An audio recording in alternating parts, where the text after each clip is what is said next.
weekend and welcome once again to Fridays with Chef JP. I'm your host, Chef JP Briones. This week we are very lucky because we are here in this venue na ata karon diri sa MGB Skills Development and Assessment Center. Actually, diri sa ko nagtudlo.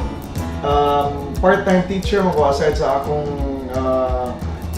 among family business. Naasa ko diri sa MGB, usa ko sa mga maestro diri sa cooking na tayo gitawag nga Cookery NC2 under the TESDA program. Okay? And ang MGB karon sila ni sponsor sa atong venue and ang atong mga ingredients. So thank you kayo. If you wanna know more about ganahan ka mag-training, ganahan ka magkatunan sila cookery, na sila housekeeping, bartending, and also coffee making. Daghan og hilot, more na sila hilot. Alright? Pero para sa atong pagluto, ang atong ginatakol nga putahe karong adlaw kay very special kayo. Di na ni siya Filipino, pero medyo pagka-Filipino sad. Muni atong ginatawag nga Hongkong style fried chicken. Tara, ay atong i-simplify ang mga steps. Medyo taas-taas ang process, pero okay ra. Kay we will walk you through it and then atong yung hanayon kung saan siya pagluto step by step. For our Hong Kong style fried chicken, there are three very important steps, ang initial steps na we need to remember. Step 1 is marinate, step 2 is boil, step 3 is fry. Napatay fourth step, which is later on maghimo ka og sauce. Pero ang importante yun, kay the sauce comes from the second step, which is ang pag-boil. So later on, dali ra kay na siya. Ang crucial gud ani nga kuan na to, when you're making the Hong Kong style fried chicken is your first step, which is the marinade, and then the second step, which is pang-boil nimo sa chicken. Okay? So for our first step, you need to miss and plus, kinahanglan ta mag-prepare. We need to chop the onions and chop the garlic, and then ato ni siyang i-mix with the chicken.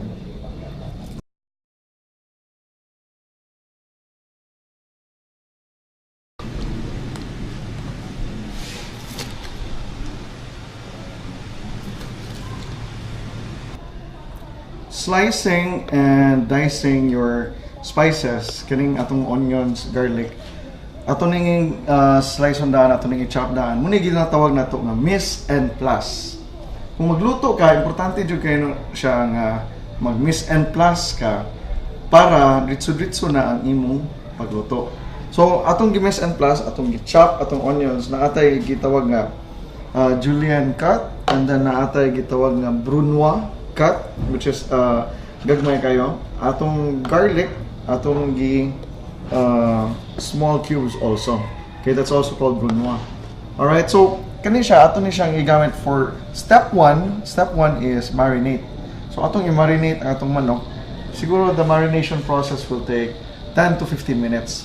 Igunin nato siya, pasko nato siya with soy sauce, butangan nato salt and pepper, and butangan nato kani mga onions. And kani siya kay whole chicken man ni siya. We will stuff the chicken with spices also. Alright?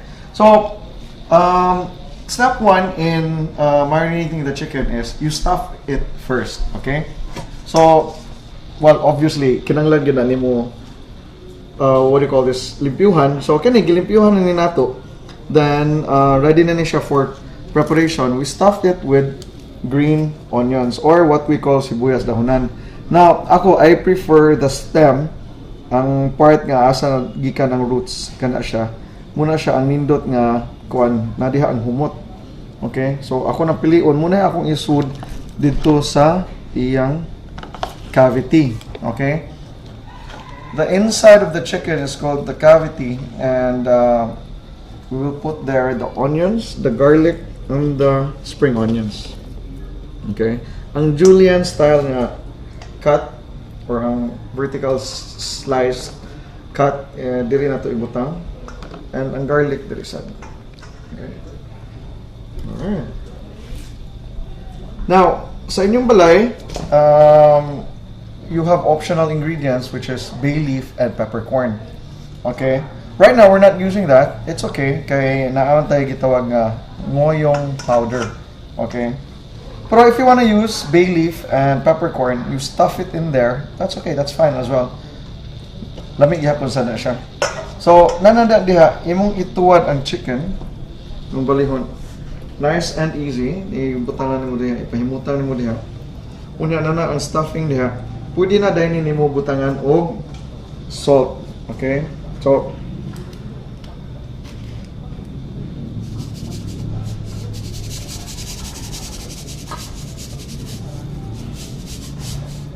alright. Let's be generous with our salt. Okay, na itong balihon.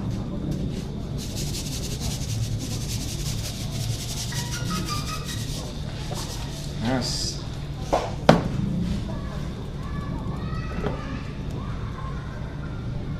Then we put in the pepper. Alright.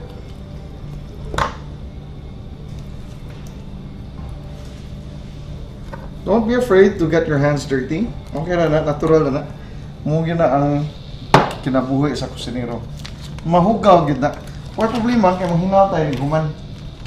We have a cheat actually. Medyo cheating ni siya gamay. Ang wala tayo gitawag nga ngoyong powder. Kaning ngoyong powder, this is actually available sa atong local grocery store. Naani siya gitawag allspice or 5-spice. And kana siya, that's a Chinese spice nga mixture nga muy makapahumot sa atong kuan manok. It will give that oriental taste nga inigtilaw nimo kani siya. Wow, it's very oriental, it's very Chinese. There are many dishes nga mogamit og 5-spice og allspice. Yeah, kaning ngoyong powder is more or less, it's not exactly the same, but it has the same effect. Okay, if you cannot find 5-spice or allspice in your grocery store, then you can actually use the ngoyong powder. Alright? So, we're just gonna get some of that ngoyong powder and then sprinkle it all over the chicken. Now, you can't smell it actually, but here, there is a studio, so there is a atong lab. We can smell the 5-spice, we can smell the ngoyong powder. It smells really good. And ang iyang aroma, yung fragrance is very oriental in character. Okay? Makuang yun siya kung sabi siya pa, insik siya si Muton. Although, that's a bit racist, but anyway, I'm just kidding. It has that really flavorful fragrance nga reminds you of kanang mga oriental dishes. Muni siya ang gitawag nato nga 5-spice or allspice. Yeah. If you can't find that, we have here what we call the ngoyong powder. Alright. So muning ngoyong powder or 5-spice, allspice. This is what we call Oriental flavoring enhancer. Muni atong spice of the week. So ato we're gonna put the chicken back. Naghugaw-hugaw ta, pero that's okay. That's part of life. We're gonna put that there. We're gonna set this aside for a while. Okay. If you want to stuff the chicken with whole cloves of garlic, that's fine. Pwede sa din yung ibutang og katong gagmay. Pero mas maayo if you put kanang large pieces. Alright?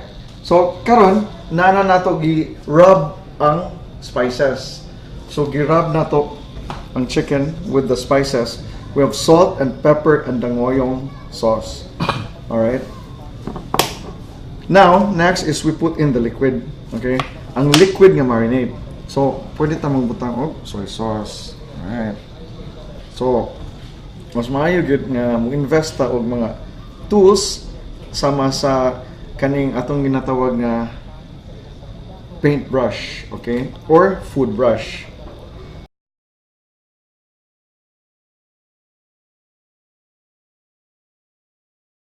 So, Kenisha, this is normal soy sauce. If you wanna use a branded Chinese soy sauce, na may mga daghang Chinese nga soy sauce. Not lang Kikoman. Kikoman is actually Japanese. So, if you find mga Chinese branded mga soy sauce, actually that would be better. Kay mas oriental flavor ang dating sa imong manok after. Okay. Now, we have vinegar here on hand. But we're only going to gamay lang atong ibutan sa vinegar. Okay, I don't wanna make it too sour. Okay, so butangan sa nato vinegar.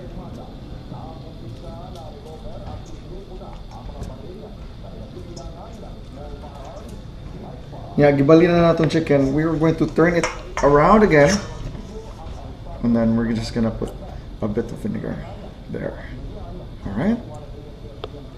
So actually, guwapa na kayo ang manok. Nindot na kayo sa tanawan. And, yes, that smell is there.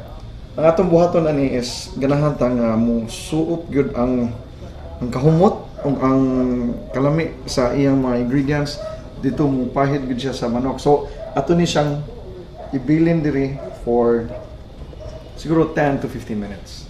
Okay? We will let it sit there for 10 to 15 minutes. And then later on, we're going to transfer that here. Atong butang ng tubig, atong i-transfer dire. Then ato na siyang pabukalan. Okay? We let the chicken sit there sa yung marinade for 15 minutes. Okay, niya. After 15 minutes, sakto na jud ni siya, ni kuana ni siya, ni tuhok na ni ang iyang flavor. Ato na ni siya isud sa pot. And then, of course, may kayo. Then, atong butangan o tubig. Alright. Pwede ra, we don't submerge the entire chicken with the water. Pwede ra, ang yung water level kutubra sa half of the body of the chicken. That's okay. Kay atong ni siyang takuban, unya, atong ni siyang pabukalon. Okay.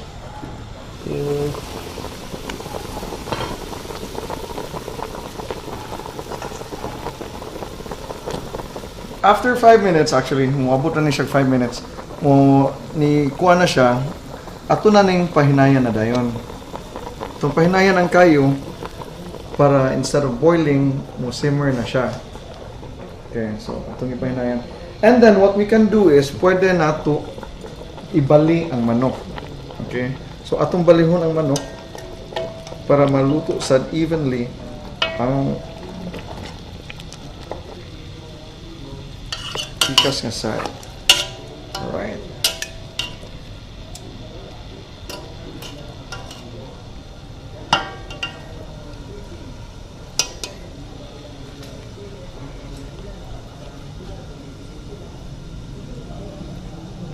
Pwede ra at this point nga atong timplahan more with soy sauce kay namin siya tubig atong bason pa with soy sauce para manggawas gid ang iyang color. Okay.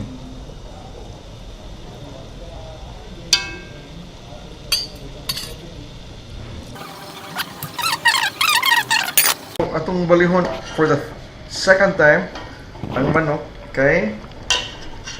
Iabot nag 10 minutes. Yeah, ready na sa din siya para balihon. Alright, so atong balihon. There you go. Ready na ni siya in another 5 minutes. Ako lang butang ng soy sauce para ma-even out ang iyang color.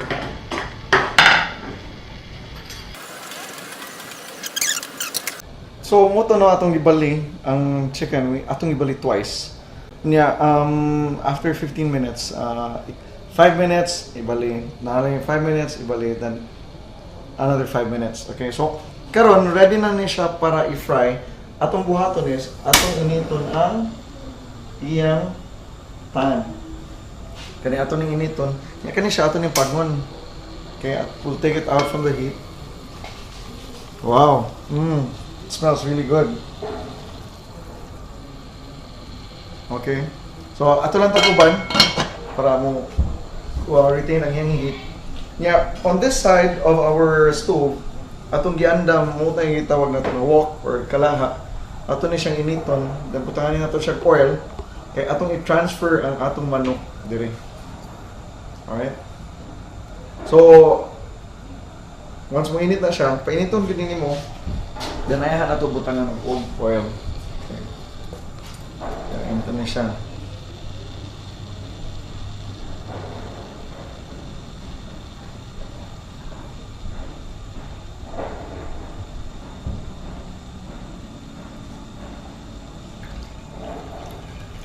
Ayaw lag palapasa ang imong oil half of the wok.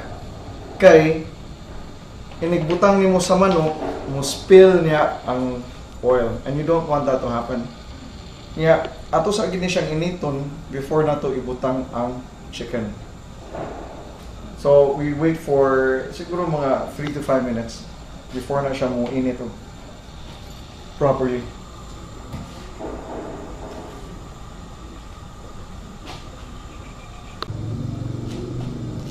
Our oil is actually hot enough for us to put the chicken in. So just be careful lang ha niya kuan when you're putting the whole chicken in.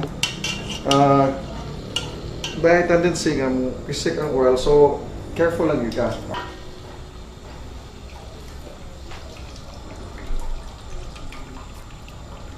Okay.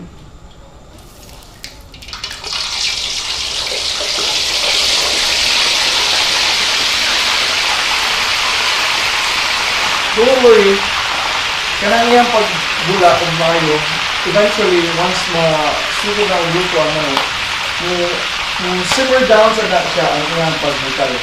Okay? Kaya, hindi ka mag-down kuan, Captain America, yung shield, para mong kuan, kaya, yung lang ananawan. Pero sige, but anyway, you just wait for it. Parang taon-taon, nawawalay sa lang iyang pag-init. Di na kaya sa grabe mo buwa or nabuto-buto.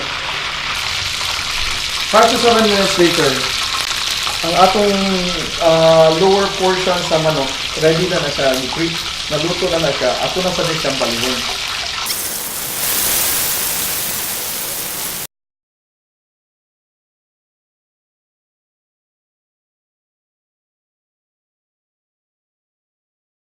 While the chicken is cooking, in a couple of minutes, actually ready na siya. So ako, I'm just preparing ahead na magluto ta sa step 4, okay? Which is prepare the sauce. So step 1, you marinate. Step 2, you boil. Step 3, you fry. And then step 4, we will make the sauce. Actually, the sauce is kaning liquid na gigamit nato for cooking, for boiling the chicken. Unya, ato nang lutoon, butangan lang na nato og cornstarch. Alright, so muna siya ang cornstarch.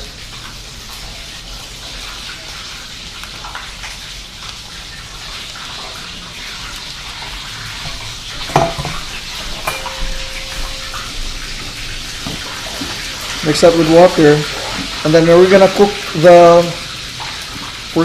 cook the sauce. We're gonna put cornstarch para ma-sticky siya. We're gonna turn this off because the chicken is prepared already, and we're gonna transfer the chicken to our table. The juices are coming out. That's why nakabuhos lang na grabe buto-buto niya. Kanya pwede mo siya, ready mo siya for kain or kasi tawag mo, nagkuha mo. Okay? So we're gonna get it na. Just be careful and good.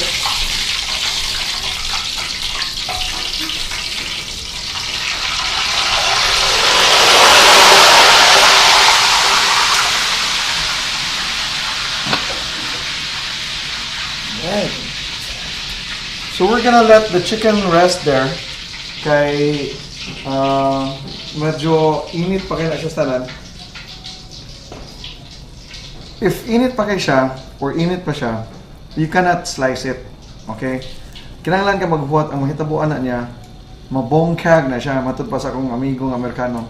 mabongkag, ang iyang meat mo kuan siya kanang wala yung mabungkag. Kay kuan man, init pa man kay siya. Nya once you slice it, wa pa siya, they're not joined pa together. So imong buhaton is imo ni siyang huwaton mga actually another 30 minutes or siguro mga 15 minutes, 20 minutes anak para mubugnaw ni siya. Ayaw electric pan eh, lain sa kristanan. Diha na you just let it sit and then later on kung di na siya init, ato na siyang slice on. Alright? So for now, samtang naapa na siya naghuwat mubugnaw, atong lutuon ang sauce. We're going to turn the heat back on. Nya atong i-pandarbalik no nya. Atong huwaton nga mo action siya og bukal. After siya mo action og bukal, ato na din isagol ang cornstarch and water. So you have water plus cornstarch. Muna gitawag nato nga slurry. Okay? And then we are gonna put it there para mo thicken ang sauce. And then atong timplahan, butangan na to og more onions. Yeah. Getting spring onions also and a bit of garlic. And then we're gonna put hoisin sauce. Okay?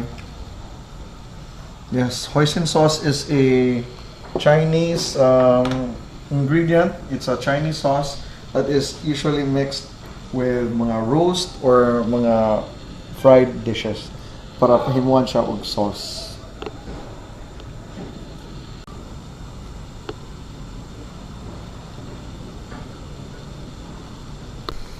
Now that your liquid is starting to boil, that's your cue actually na pwede na nimo isagol ang imong cornstarch and water mixture or the slurry. Then we mix that there. Okay? And we mix thoroughly. Yung nagbukal na niya, mo action na din siya og thicken. The cornstarch and the water or the slurry is actually what you call a thickening agent para mo baga ang consistency sa imong sauce. Okay. So there you go. The liquid is now starting to thicken, and later on, kung kuha na siya, we're going to transfer it to a bowl, and then we're gonna add the last ingredient, which is the hoisin sauce.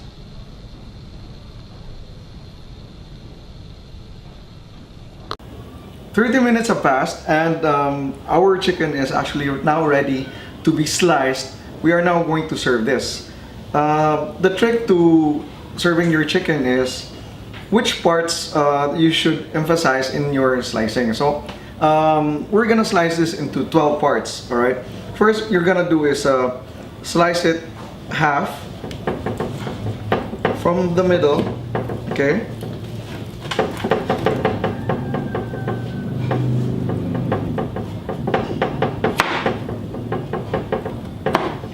And then we are going to break this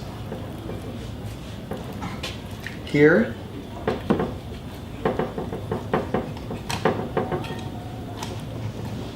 We're going to try to separate the lower half from the upper half of the chicken. So the lower half, of course, contains the legs. And then the upper half contains the breast and the wings. Alright. So you're gonna slice that way, form like a letter V, and then you want to separate the lower half with the upper half. And then maybe you want to turn the chicken around, and then you can slice it from this side.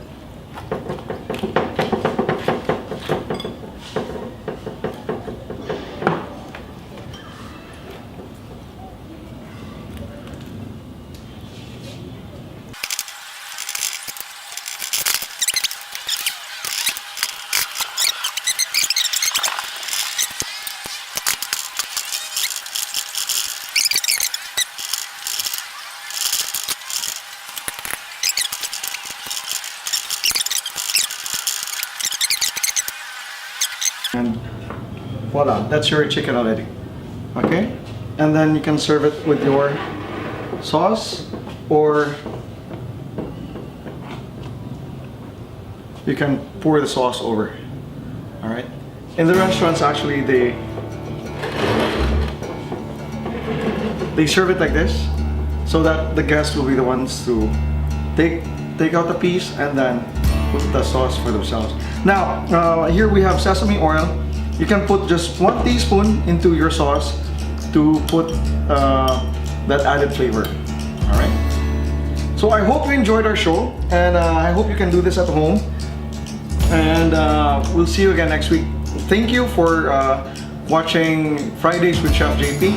I'm your host, Chef JP Briones, and I had so much fun cooking with you our Hong Kong style fried chicken. I hope you can do this at home. Like I said, it's very easy, and enjoy. Thank you once again, and see you soon. Have a fun weekend and make good choices. Weekend warriors. See you soon. Thank you.